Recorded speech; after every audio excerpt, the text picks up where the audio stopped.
한국인들은 이 글을 본다면 반드시 반성하세요. 특히 저에게 모욕을 줬던 한국의 대학생들과 학교 관계자들.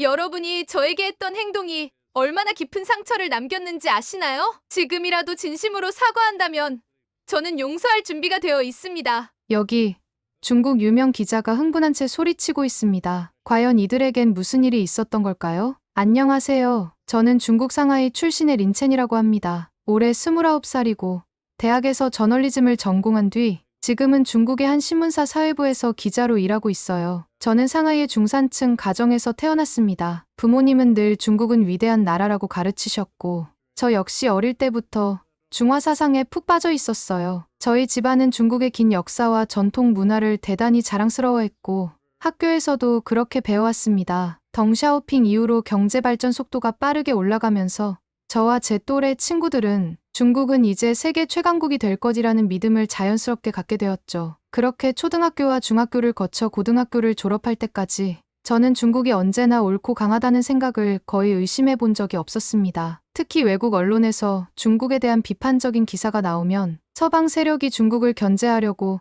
음모를 꾸미는 것쯤으로 이해했어요. 어떻게 보면 그 시절부터 저는 제가 원하는 정보만 선택적으로 받아들이는 경향을 갖게 되었는지도 모르겠습니다. 제가 다니던 대학은 상하이에서도 꽤 이름이 알려진 명문이었는데 저널리즘 학과의 교환학생 프로그램 중에 한국으로 갈 수 있는 기회가 있다는 공고가 떴습니다. 원래라면 영어권 유학을 고려하는 학생이 훨씬 많았지만 저는 이미 몇 년 전부터 한국에 대한 개인적인 분노를 품고 있었어요. 중국에서도 한류 열풍을 운운하는 외국인들과 언쟁을 벌인 적이 한두 번이 아니었거든요. 그들은 K-드라마, K-팝이 얼마나 세계적으로 인기 있는지 아느냐라며 한국 문화를 찬양했지만 제 생각에 한국이 내세우는 것들은 음식이든 노래든 춤이든 문화적 요소 대부분이 우리 중국 것을 살짝 변형해 한류라는 이름으로 포장하고 있다는 사실을 간과하고 있었습니다. 그러다 보니 저는 한국이 대체 얼마나 대놓고 중국 문화를 베끼고 그럴듯하게 자기네 문화라고 자랑하는지 직접 확인해야겠다는 생각이 들었어요. 어떻게 보면 괜한 분노일 수도 있었지만 저는 정말 한국이 중국 문화를 훔쳐서 자기들 것이라고 우기는 행태가 너무 화가 났습니다. 그래서 교환학생이라는 기회가 주어졌을 때 지금이야말로 그들의 민낯을 가장 가까운 곳에서 관찰할 수 있는 절호의 찬스라고 느낀 거죠. 망설임 없이 지원서를 냈고 운 좋게 선발되어 반년 동안 서울에 있는 모 대학으로 교환학생을 가게 됐습니다. 솔직히 그때까지만 해도 저는 중국이 어마어마한 역사를 갖고 있고 한국은 결국 우리 문화의 아류에 불과하다는 막연한 믿음을 가지고 있었어요. 한국에서도 당연히 우리 중국의 원조성을 인정하겠지. 하지만 동시에 슬쩍 베끼고 있을 텐데 그걸 직접 보고 폭로해주겠다. 저는 이런 다소 편견 어린 기대를 품고 있었습니다. 그런데 막상 한국에서 생활해보니 제 중국식 생활 방식을 그대로 적용하면 아무 문제 없을 거라 생각한 것부터 커다란 착각이었다는 걸 깨닫게 됐죠. 그때부터 저는 제가 알고 있던 한류는 전부 베낀 거지라는 생각 외에도 한국이라는 나라 자체가 저와 맞지 않는 부분이 너무 많다는 사실을 마주하게 되었습니다. 그리고 이 과정이 제게 또 다른 큰 문화 충격을 안겨주었어요. 제가 한국에서 겪은 문제들은 사실 한국에선 넘는 베끼기를 폭로하기 전부터 이미 시작되고 있었습니다. 도착 첫날부터 사소한 부분에서 충돌이 생겼는데 그 중에서도 가장 먼저 부딪혔던 건 줄서기 문화였어요. 중국 대도시에서도 줄서기 운동을 하는 편이긴 하지만 여전히 바쁘면 앞에 끼어들 수 있다고 대수롭지 않게 여기는 사람들이 많잖아요. 저 역시 평소처럼 지하철을 타려고 하다가 살짝 앞으로 나가는 정도로 생각하고 무심코 새치기를 했습니다. 그런데 등 뒤에서 느닷없이 굉장히 날선 목소리가 들려왔어요. 저기요. 무슨 매너예요. 새치기 하지 마세요. 정말 대놓고 저를 질책하더군요. 저는 순간 엄청나게 놀랐고 마치 제가 큰 범법 행위를 저지른 기분이 들었습니다. 주변에 있던 한국인 학생들은 중국인 또 저래야 하는 듯한 경멸 섞인 표정을 지으며 힐끔힐끔 쳐다봤고요. 솔직히 그 상황에서 저는 오히려 제가 피해자라고 느껴졌어요. 조금 바빠서 앞에 섰을 뿐인데 왜 이렇게까지 화를 내지? 대체 한국인들은 왜 이렇게 예민한 거야? 이런 생각이 머리를 맴돌았습니다. 그 뒤로도 사소한 갈등이 계속 이어졌습니다. 중국에서는 식당이나 시장 같은 곳에서 조금 시끄럽게 떠드는 것이 자연스러운 편이잖아요. 그런데 한국에선 식당조차 조용히 대화하는 분위기를 요구하거나 특히 도서관에서는 숨소리만 들릴 정도의 정숙을 지키는 게 당연하다고 하더군요. 저는 한국어보다는 중국어가 편해서 중국인 친구들과 중국어로 이야기했는데 갑자기 주변 좌석에서 쉿, 시끄러워요 하는 소리가 들려왔습니다. 도서관 사서도 멀리서 저를 노려보길래 아니, 작은 목소리로 이야기하고 있는데 뭐가 문제라는 거지? 하고 내심 억울했죠. 하지만 한국인들은 저와 친구들이 내는 소리를 외국어라서 더 크게 들린다고 여기며 질색을 하는 눈치였습니다. 더 당황스러웠던 건 아무 곳에서나 보리를 보지 않는다는 점이었어요. 물론 중국도 점차 도시화되면서 이런 일이 드물어졌지만 제가 자란 곳에서는 매우 급할 때 구석진 곳에서 해결하고 중국인들은 절대 기다리지 않는다라고 배웠거든요. 그리고 어느 날 한국의 대학교 근처 골목에서 급하게 소변을 본 적이 있었는데 갑자기 지나가던 한국인들이 제게 대놓고 저 사람 뭐야? 말도 안 돼. 하며 비난을 퍼붓더군요. 그 장면이 너무 난처해서 얼굴이 화끈거렸어요. 마치 제가 엄청난 범죄라도 저지른 것처럼 수군거리는 소리가 들리는데 순간 속으로 여기가 중국이면 그냥 넘어갔을 텐데라는 생각이 들어 분노와 당혹감이 함께 치밀었습니다. 그리고 가장 충격적인 오해가 생긴 사건은 옷을 입고 샤워한다는 거였습니다. 저는 사실 알몸을 꺼려서라기보다 집에서부터 샤워하면서 입던 옷을 동시에 헹구고 빨아 쓰는 습관이 있었습니다. 간단히 말해 샤워와 빨래를 한 번에 처리하는 거죠. 중국의 일부 지역, 특히 제가 자란 집안 문화에서는 그렇게 하는 게 물도 절약되고 간편하다고 여겼거든요. 그런데 한국 기숙사 공용 샤워실에서 제가 평소처럼 옷을 걸친 상태로 물을 끼얹고 있으니 한국인 룸메이트가 엄청난 충격을 받은 것 같았습니다. 눈이 휘둥그레져서는 설마 옷을 입고 씻어요? 이거 불편하고 불결한 거 아닌가요?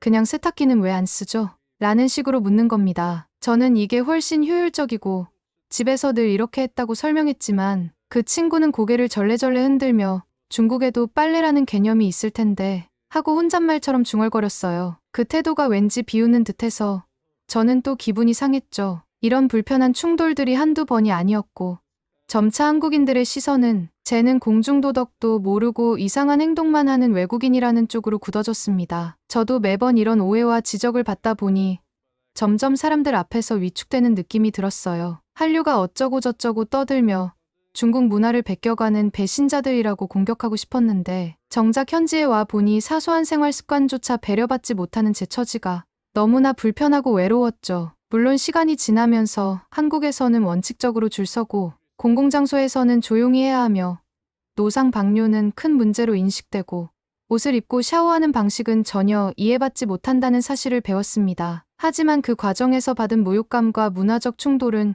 쉽게 잊히지 않았어요. 마치 제가 제 의도를 설명할 새도 없이 바로바로 잘못된 사람으로 낙인 찍히는 기분이었으니까요. 그리고 그 부정적 감정은 이후 제가 한국에 선 넘는 베끼기를 폭로하려고 했을 때 더욱 강렬한 분노로 이어졌습니다. 내가 중국에서 마주치던 외국인들과 싸웠던 것보다 지금 한국 현지에서 겪는 갈등이 훨씬 더 노골적이다. 이제야 정말 한국의 이중성과 못된 민낯을 확실히 볼 수 있겠구나. 저는 그렇게 생각하며 제 안에 쌓인 불만을 키워가고 있었습니다. 교환학생 기간 중 제가 가장 심한 모욕감을 느꼈던 순간이 있습니다. 어느 날 대학 식당에서 줄을 서서 밥을 기다리던 중이었어요. 실수로 제 앞에 서 있던 한국인 남학생의 발을 살짝 밟았는데 그가 갑자기 또 새치기 하려고 그렇게 밀치나요? 중국인들은 정말 매너가 없네라고 비꼬듯 말했습니다. 저는 너무 화가 나서 중국인이라고 다 매너가 없는 건 아니다. 당신이야말로 무례하다라고 큰 소리로 맞받았어요. 그런데 주변에 있던 한국 학생들이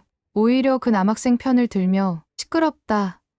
여긴 한국이다. 예의를 지켜라. 이런 말을 하는 겁니다. 그 순간 저는 마치 공공의 적이 된 기분이었고 마음 깊숙한 곳에서부터 나는 중국인이라서 여기에 끼어들 수 없는 외부인이라는 생각이 들었습니다. 그날 이후로 저는 한국이라는 나라를 진심으로 증오하게 되었다고 해도 과언이 아니에요. 물론 제가 했던 행동들이 한국인들에게는 무례하고 불쾌했을 수 있겠지만 조금 더 부드럽게 이해해줄 수는 없었나 라는 원망이 크게 들었죠. 그렇게 한국에서 교환학생을 마치고 돌아온 뒤 저는 중화 사상에 대한 자부심이 더 강해졌습니다. 동시에 한국인은 중국 문화를 이해할 마음조차 없는 배타적이고 편협한 민족이라는 편견도 제 안에 단단하게 자리 잡았습니다. 솔직히 말하면 주변에서 한국 음식을 먹는다거나 케이팝을 좋아하는 친구들이 있으면 저는 속으로 저 얕은 사람들 왜 한국 문화를 좋아하는 거야?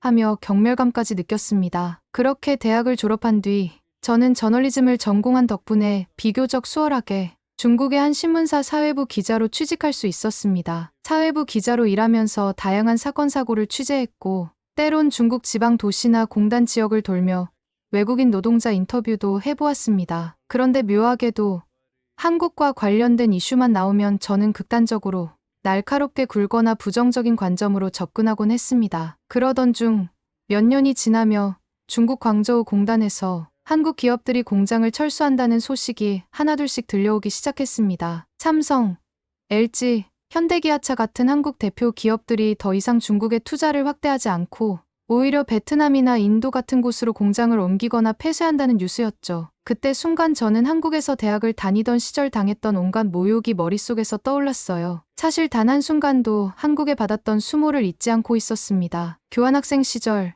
한국에서 줄서기 하나로 구박받고 도서관에서 중국어로 대화했다는 이유만으로 눈총을 쐈던 기억들이 제게 끝없는 원망을 심어 놓았으니까요. 그뿐인가요? 노상에서 보리를 봤다고 해서 혹은 샤워하면서 옷을 헹군다고 해서 끔찍한 범죄자 취급을 받았던 일들이 매일같이 제 뇌리를 떠나지 않았습니다. 드디어 이번에 그 수모를 되갚을 기회가 드디어 찾아온 듯했습니다. 언론사 회의에서 이 주제를 누가 맡을지 논의가 나오자마자 저는 기다렸다는 듯 손을 번쩍 들며 제가 하겠습니다라고 자청했습니다. 속마음 깊은 곳에서는 이미 드디어 한국에게 복수할 수 있겠구나. 그 예전에 겪었던 모욕을 이번 기회에 반드시 서력하자라는 생각이 들었으니까요. 그래서 저는 회사 내부 회의에서 목소리를 높이며 말했죠. 이번 다큐멘터리는 제가 맡겠습니다. 한국이 이렇게 중국을 저평가하고 떠나가는 배신 행위를 낱낱이 파헤치겠어요. 그리고 그들이 중국 앞에 무릎 꿇고 사죄해야 한다는 사실을 알릴 겁니다. 주변 동료들은 제가 왜 이렇게까지 강한 어조를 쓰는지 의아해했지만 저는 더 이상 제 속내를 숨기고 싶지 않았습니다. 어차피 한국에 대한 제 감정은 이미 상당히 왜곡된 분노로 굳어 있었고 이번 기회에 그 감정을 마음껏 표출하겠다고 결심했거든요. 비열한 한국 기업의 탈중국, 그 배신의 실체, 결국 이렇게 자극적인 과제를 내세우며 다큐멘터리 취재에 착수했습니다. 제가 세운 기획 의도는 아래 4가지 정도로 요약할 수 있어요. 값싼 노동력과 세제 혜택으로 막대한 이익을 벌어들인 한국 기업들이 이제는 중국 노동자들이 적정 임금을 요구하자 간단히 말해서 더 싼 곳을 찾아 떠나는 비열한 모습을 조명한다. 중국 로컬 기업들이 경쟁력을 갖추게 되자 한국 기업들은 이를 두려워하고 탈중국을 서두른다. 이 부분을 강조해 한국이야말로 기술적 우위를 지키려는 이기적인 집단이라는 이미지를 씌운다. 핵심 기술 전수는커녕 중국인 노동자들이 기술을 습득하는 것조차 철저히 경계했다는 점을 부각한다. 그럼으로써 한국이 마치 중국의 자본과 노동력을 착취만 하고 떠난다는 프레임을 완성한다. 중국이 그들에게 얼마나 큰 기회를 줬는지를 설명하면서 한국은 결국 중국 앞에서 무릎 꿇고 사죄해야 한다라는 메시지를 결론으로 내린다. 솔직히 말하면 이 기획 자체가 처음부터 편향되어 있음을 저도 알고 있었어요. 그렇지만 이미 제 마음은 한국을 때려눕힐 기회가 왔다는 쾌감으로 가득 차 있었습니다. 이것 봐.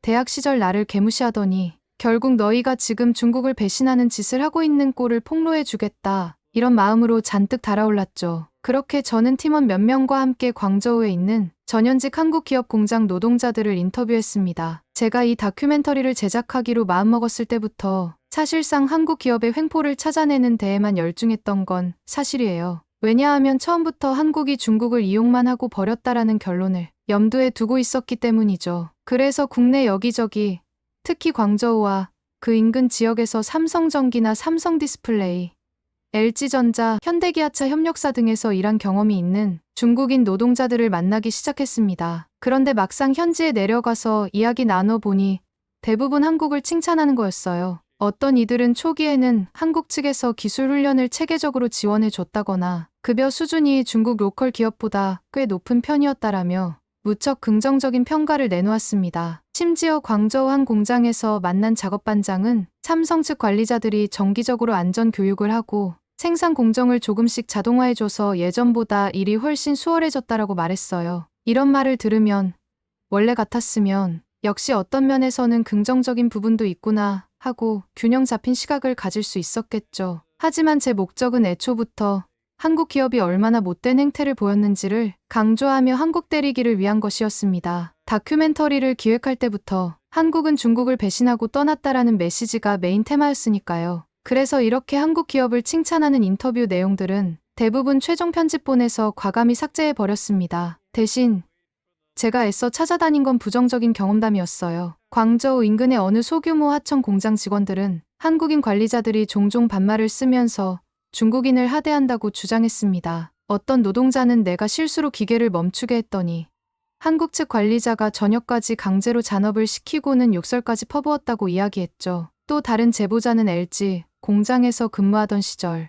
에어컨 생산 라인에서 일했는데 근무 중간에 화장실 갈 틈도 제대로 주지 않았다. 조금만 생산 속도가 떨어져도 바로 관리자에게 불려가 질책을 당했다고 토로했습니다. 이런 소소하지만 자극적인 사건들은 제가 원하는 한국 기업의 횡포라는 이미지를 더욱 강화해 주었죠. 그래서 인터뷰 영상에도 이 부분들을 집중적으로 배치했습니다. 어떤 여성 노동자는 울먹이며 한국 관리자가 우리를 무슨 로봇처럼 취급했다. 점심시간도 짧았고 조금만 늦게 움직이면 불호령이 떨어졌다라고 말했어요. 그녀의 눈물을 클로즈업으로 잡은 뒤 곧바로 한국 기업이 결국 중국을 철수하며 수천 명 노동자를 버렸다라는 내레이션을 넣으면 확실히 감정을 자극할 수 있었거든요. 하지만 계속된 문제는 현장에서 한국 기업에 대해 긍정적인 의견을 내놓은 노동자들도 적지 않았다는 겁니다. 심지어 어떤 분들은 삼성 측에서 이직 지원금을 꽤 넉넉히 주고 떠났다거나 LG는 공장 폐쇄 전에 충분히 공지하고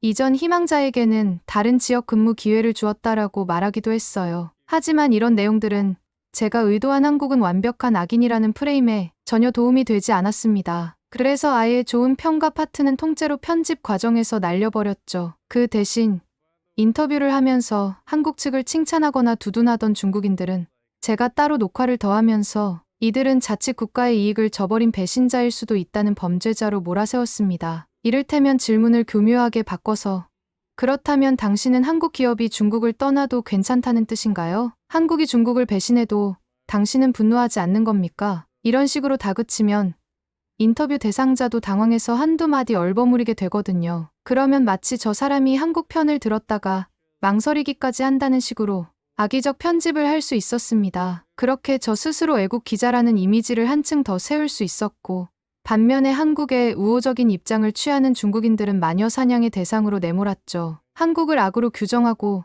중국을 피해자로 만드는 작업이 너무 즐거웠어요. 균형 잡힌 보도니 팩트 체크니 하는 말들은 이미 제 뇌리에서 사라지고 있었습니다. 그래서 해외 언론 보도를 인용할 때도 원문 맥락은 전혀 고려하지 않은 채 제 입맛에 맞는 문구만 골라서 배치했죠. 미국 월스트리트 저널에서 삼성이 중국 사업 철수를 현명하게 결정했다라고 한 건 사실 미중 무역 갈등 속에서 서플라이 체인의 리스크를 줄였다는 의미였는데 제 다큐멘터리에서는 삼성이 중국인을 배신하고 도망친 걸 높이 평가한다라고 왜곡했습니다. 영국 파이낸셜 타임즈가 말한 삼성이 폼이 있는 탈중국을 이뤄냈다라는 문장도 사실은 공급망 재배치를 신속하게 진행했다는 비즈니스적인 칭찬이었는데 저는 한국이 중국을 버리고 나간 것을 찬양한다라고 교묘히 바꿔버렸어요. 제 스스로도 이게 완전히 무리수라는 걸 알았지만 어차피 서방 언론도 중국을 깎아내리는 데 익숙하지 않느냐? 그러면 나도 내 마음대로 활용할 수 있는 거지라는 자기합리화로 이어졌습니다. 그렇게 만들어진 영상이 중국 포털과 SNS에 올라갔을 때 예상대로 민족주의적 성향의 네티즌들이 환호했습니다. 역시 한국은 배은망덕하군. 중국을 이용만 하고 떠나는 저 오만한 태도를 절대 용서할 수 없다. 이런 댓글들이 쇄도했고 그들은 저를 애국 기자 중국의 정의로운 언론인으로 칭송했어요. 처음엔 저도 기뻤습니다. 내가 의도했던 효과가 이렇게나 확실히 드러나는구나 싶었죠. 그런데 유튜브 같은 해외 플랫폼에 영상이 퍼지면서 상황이 달라졌어요. 미국, 유럽 쪽 언론에서 제 다큐멘터리를 보고 사실관계를 무시했다, 편집이 너무 일방적이다라고 하나둘씩 지적하기 시작했어요. 특히 몇몇 경제 전문 매체는 한국이 중국에서 철수한 건 복합적인 이유 때문, 반도체 디스플레이 기술 탈취나 노조 파업, 임대료 폭등 같은 문제도 있었다. 이런 식으로 구체적인 통계와 사례를 들며 반박했고 이에 맞춰 네티즌들도 이 영상은 개인적 감정으로 가득 차 있다고 하더라고요. 어떤 분은 이건 저널리즘이 아니라 복수극 같다는 댓글을 달았어요. 처음엔 정말 화가 났어요. 아니, 내가 얼마나 힘들게 취재하고 편집했는데 왜 다들 내 노력을 무시하는 거야? 하고요. 하지만 시간이 지나도 해외 언론의 태도는 변함이 없었어요. 오히려 이 다큐멘터리는 중국의 피해만 강조하고 한국의 투자나 기술 이전은 쏙 빼놓았다며 더 세세하게 비판했어요. 그럴 때마다 저는 속으로 서방 언론은 원래 한국 편을 드는 거잖아라고 생각했어요. 왜냐하면 중국이 계속 성장하니까 미국이나 유럽이 경계심을 가지는 건 당연하다고 느꼈거든요. 그들이 한국 기업이 광저우 일대를 경제특구로 탈바꿈시켰고 수십억 달러를 투자하며 일자리 창출에 기여했다라고 말하면 저는 이렇게 맞섰어요. 그건 한국이 장사하려고 온 거지. 우리 중국을 위해 애쓴 게 아니에요. 결국 자기들 이익을 위해 투자한 거고 우리가 감사해야 할 이유는 없어요. 네티즌들이 그래도 중국이 그 혜택으로 지역 경제가 크게 발전했다고 반박하면 저는 우리는 원래 5,000년 역사를 자랑하는 나라예요. 한국이 와서 잠깐 뭔가 했다고 해서 우리가 빚진 건 아니에요라고 응수했어요. 그리고 해외 언론이 가장 예민하게 지적했던 건 중국이 한국의 첨단 기술을 탈취했다는 부분이었어요. 삼성 디스플레이 연구원이 영업 비밀을 빼돌렸고 LG 디스플레이 핵심 엔지니어들을 억대 연봉으로 스카우트해서 공정을 복제했다는 사건들 말이에요. 그때도 저는 그건 자연스러운 기술 교류다. 세계가 다 그렇게 돌고 도는 거다라고 대답했어요. 네티즌들이 그건 명백히 산업 스파이 행위다라고 비난하면 저는 개인이 이직하는 걸 막을 권리는 어디에도 없어요. 한국이 자기들 기술을 지키지 못한 게 문제죠 했어요. 그러면 또 중국 정부가 그런 행위를 뒤에서 조장한 것 아니냐 하는 의심이 나오는데 저는 근거도 없이 음모론 퍼뜨린다고 되받았어요. 사실 깊이 파고들면 중국이 기술을 배웠다기보다는 훔쳤다는 사례가 꽤 많다는 걸 알고 있었어요. 하지만 제 다큐멘터리 기조에선 한국이 중국을 버렸으니 우리가 어떻게 해서든 성장하는 게 당연하다. 같은 분위기를 유지해야 했어요. 그래서 강경하게 우리가 뭘 훔쳤다는 거냐. 원래 세계 시장은 경쟁하는 거다라고 몰아붙였죠. 또 해외 언론이 공장 부지 임대료와 인건비가 너무 올라서 한국 기업이 철수할 수밖에 없었다라고 말하면 저는 시장 경제란 게 원래 그런 거죠. 월급도 오르는 판에 그깟 임대료 오르는 거 못 버티는 기업이 뭘 할 수 있냐. 그걸 왜 배신이라고 부르지 않느냐라고 대꾸했어요. 저 스스로도 그래. 이게 불합리할 순 있지만 중국 입장에서는 더 많은 이익을 원했을 뿐이라고 생각했어요. 어떤 이가 하지만 한국이 이미 공장을 세우고 막대한 자본을 들였는데 해마다 임대료가 급등하면 그 기업들 입장에서 억울하지 않겠냐고 물으면 저는 걔네가 돈 벌었으면 됐지.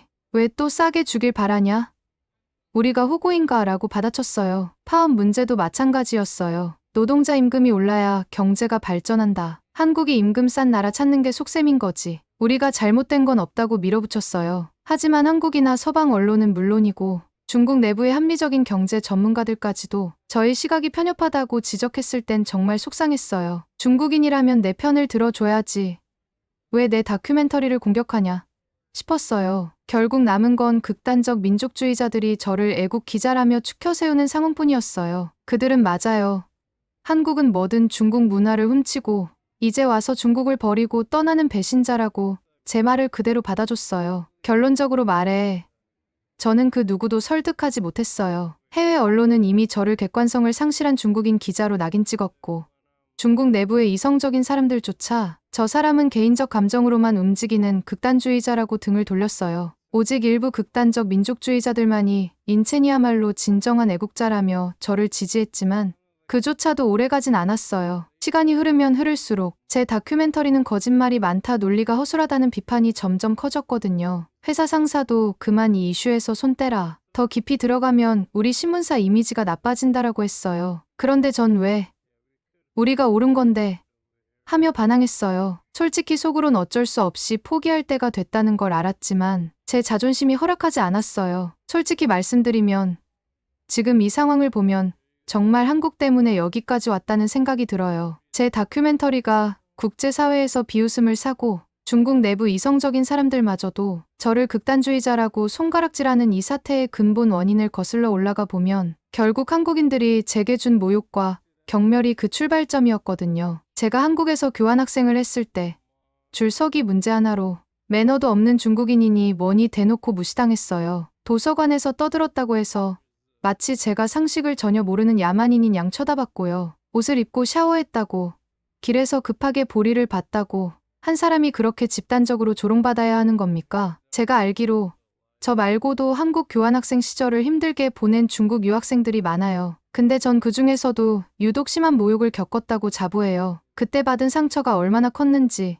사람들은 잘 몰라요. 문화 차이 좀 있었을 뿐이잖아. 라고 쉽게 말할지 모르지만 저한테는 정말 평생 치유되지 않을 꼬리표로 남아버렸어요. 한마디로 그때부터 제 마음속에는 한국이란 나라, 한국인이란 사람들을 향한 깊은 원망이 뿌리내렸습니다. 그리고 이 상처를 치유해줄 사람들은 결국 한국인들이기 때문이에요. 그때 한국에서 저를 야만인 취급했던 대학생들, 그리고 학교 관계자들, 한국이 세계에서 우월하다는 식으로 중국을 깎아내리던 그분들, 공개적으로 사죄하고 제 상처를 조금이라도 달래준다면 저도 제 영상을 통해 한국이 억울해한다는 부분, 혹은 사실 한국이 중국에 투자한 실질적 성과 같은 긍정적 면도 넣어줄 생각이 있어요. 그게 상처받은 저도 또 억울해하는 한국도 서로에게 도움이 되는 길 아닐까요? 부디 이 마지막 기회를 놓치지 말아주세요. 저에게는 한국의 진정성 어린 사과만이 제 가슴 깊이 남아있는 상처를 치유할 수 있는 유일한 열쇠랍니다. 이상,